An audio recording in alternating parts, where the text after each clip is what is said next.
Baik,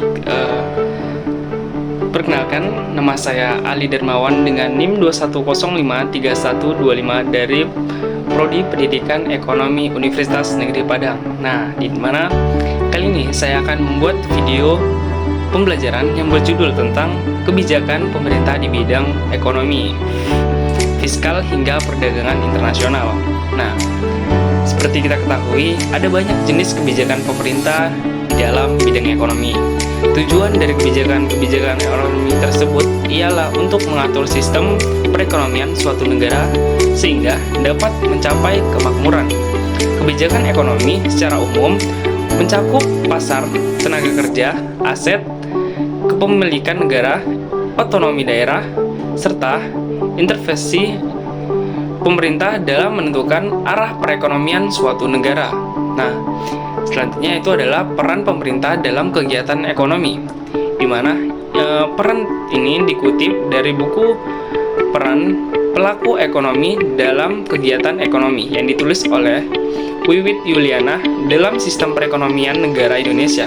Pemerintah memiliki peran yang cukup penting dalam kegiatan ekonomi. Peran pokok pemerintah dalam kegiatan ekonomi ialah menetapkan sejumlah kebijakan-kebijakan di bidang ekonomi. Kebijakan-kebijakan ekonomi yang ditetapkan oleh pemerintah tersebut memiliki tujuan akhir, yang dimana yaitu adalah kemakmuran rakyat, seperti yang termuat dalam pasal 33 Undang-Undang tahun 1945. Nah, selain menentukan kebijakan ekonomi, ada sejumlah kegiatan ekonomi lainnya yang dilakukan oleh pemerintah, di mana diantaranya yaitu yang pertama adalah menarik pajak langsung dan pajak tidak langsung. Yang kedua adalah membelanjakan penerimaan negara untuk membeli barang-barang kebutuhan pemerintah. Yang ketiga adalah meminjam uang dari luar negeri. Yang keempat yaitu menyewa tenaga kerja. Yang kelima adalah menyediakan kebutuhan uang kartal bagi masyarakat.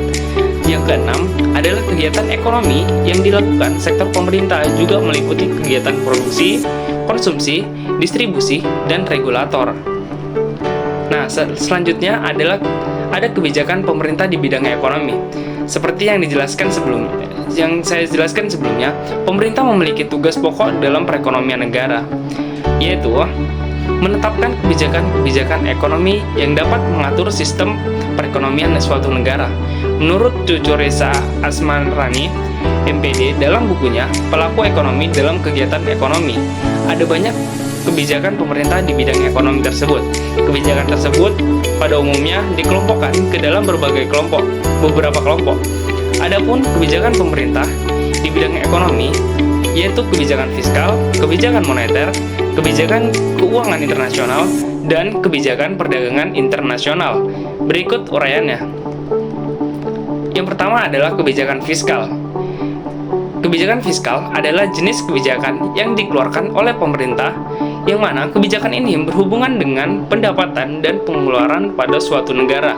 Kebijakan ini juga berhubungan dengan anggaran pendapatan dan anggaran belanja pada suatu negara tersebut. Contoh kebijakan fiskal ini yaitu pengalokasian APBN untuk sektor kesehatan, relaksasi pajak, tax amnesty, dan sebagainya. Yang kedua adalah kebijakan moneter, di mana kebijakan pemerintah di bidang selanjutnya ialah kebijakan moneter. Kebijakan moneter ini merupakan kebijakan pemerintah yang bertujuan untuk mengontrol dan mengatur peredaran uang. Kebijakan moneter juga bertujuan untuk menjamin kestabilan dari nilai uang yang menghindari inflasi. Contohnya adalah kebijakan moneter yaitu menaikkan tingkat suku bunga, memperjualbelikan surat-surat berharga, dan lain sebagainya. Yang ketiga adalah kebijakan keuangan internasional, di mana kebijakan selanjutnya ini adalah kebijakan keuangan internasional. Keuangan internasional ini adalah jenis kebijakan ekonomi yang ditetapkan oleh pemerintah yang berhubungan dengan keuangan. Kebijakan ini berisikan langkah-langkah ataupun tindakan yang diambil oleh pemerintah di bidang keuangan tersebut dalam hubungannya dengan dunia internasional, baik perdagangan internasional maupun kerjasama ekonomi internasional. yang keempat yaitu adalah kebijakan perdagangan internasional ataupun yang terakhir, di mana kebijakan perdagangan internasional ini adalah kebijakan yang diambil oleh pemerintah yang secara langsung maupun tidak langsung dapat mempengaruhi kegiatan perdagangan internasional. Salah satu contohnya adalah itu penetapan tarif, larangan impor, kuota, dumping, dan berbagai kebijakan lainnya. Oke, mungkin cukup sekian penjelasan materi video pembelajaran dari saya. Saya akhiri. Assalamualaikum warahmatullahi wabarakatuh dan sampai jumpa di video saya selanjutnya. Bye-bye.